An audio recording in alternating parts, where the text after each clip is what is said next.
Welcome to The Explainer. Today, we're diving into a pretty intense approach to productivity, one that promises some seriously massive progress in just 90 days. It's called the Monk Mode Sprint, and it's a framework built for anyone who's looking to make a huge change personally or professionally, and do it fast. So let's just kick things off with a question that, I think a lot of us can relate to.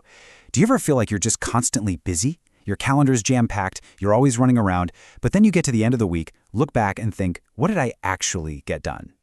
Well, that exact feeling of spinning your wheels, it actually has a name.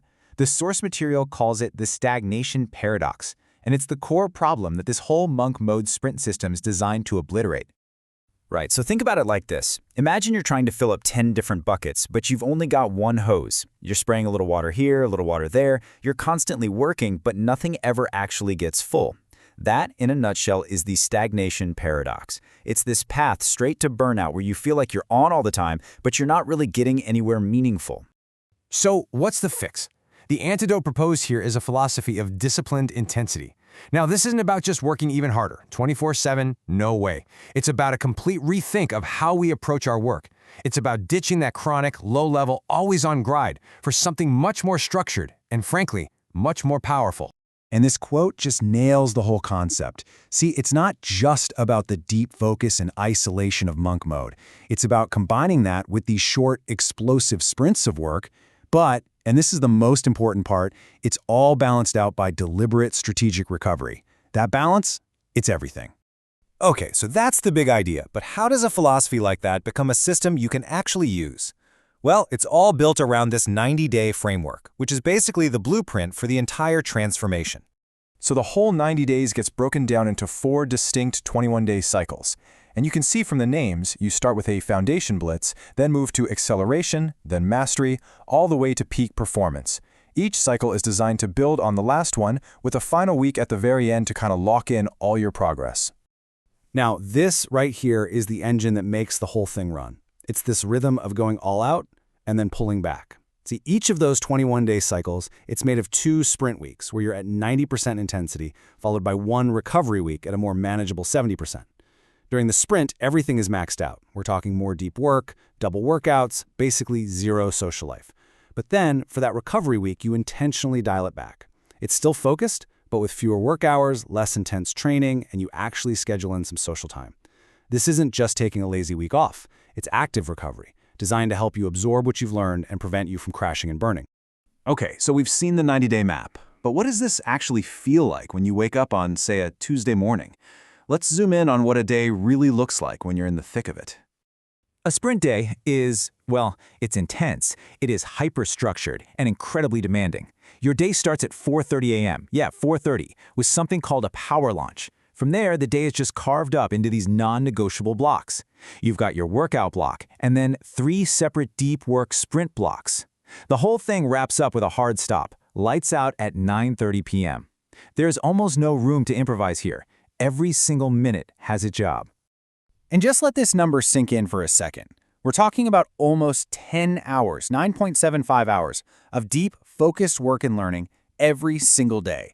That's the core mechanism. That's how this system is designed to generate such massive results so quickly. But then, on the complete flip side, you have the recovery day. It's such a stark contrast. The wake-up is a much gentler 5:30 a.m. Those intense sprint blocks are replaced with shorter focus blocks. And look at this. There's actual time scheduled for quality social connection.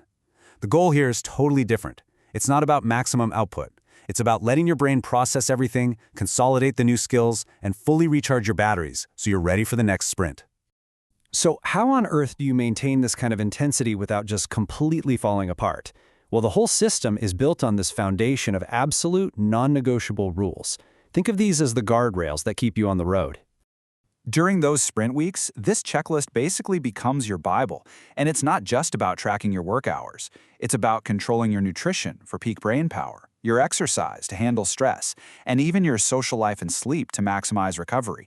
Everything gets tracked, not to be obsessive, but to make sure you're actually operating at your absolute peak potential. And this is one of the most brilliant parts of the whole system. It's designed to take willpower almost completely out of the equation. It gets that our willpower is a finite resource, right? So instead of relying on it, you just engineer your environment for success. You block the distracting websites. You set up your workspace for focus. You make it so only healthy food is easy to grab. You basically make focus the path of least resistance. Okay, but let's be real. Nobody is a robot. You're going to have a bad day. You're going to get distracted. The system knows this. It fully anticipates that you're human, and it gives you a super clear protocol for exactly what to do when you inevitably slip up. So instead of spiraling and beating yourself up, you're given a tool, the 5-step reset. A slip-up isn't treated like a moral failing. It's just a data point. You stop what you're doing, you reset your mind and body, and then you log what happened so you can figure out the trigger. It's not a personal failure, it's a system failure that you can analyze and fix. And to prevent a total system crash, there's this critical failsafe built right in. It's the 7 out of 10 rule. It's simple. If you rate your energy levels below a 7 for 3 days in a row, you are forced to take a rest day. It's like an emergency brake that understands that sometimes pushing through is the worst thing you can do. All right, so you've made it through the 90 days. What now? This final phase is arguably the most important one. It's all about what comes next and how you make those incredible gains you've made actually stick around for the long haul. And this is so key to understand. The 90-day sprint isn't supposed to be how you live forever. It's a catalyst. That final week is all about looking at your data, seeing what worked, and then designing a sustainable, long-term version for yourself.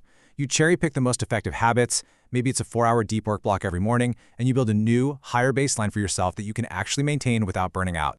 So, we'll leave you with this final thought. Now that you've seen how this whole system works, from the big picture down to the daily schedule, what's that one specific area of your life, your career, a skill you want to learn, a discipline you want to build, that could be totally transformed by just one 14-day sprint of this kind of intense, disciplined focus?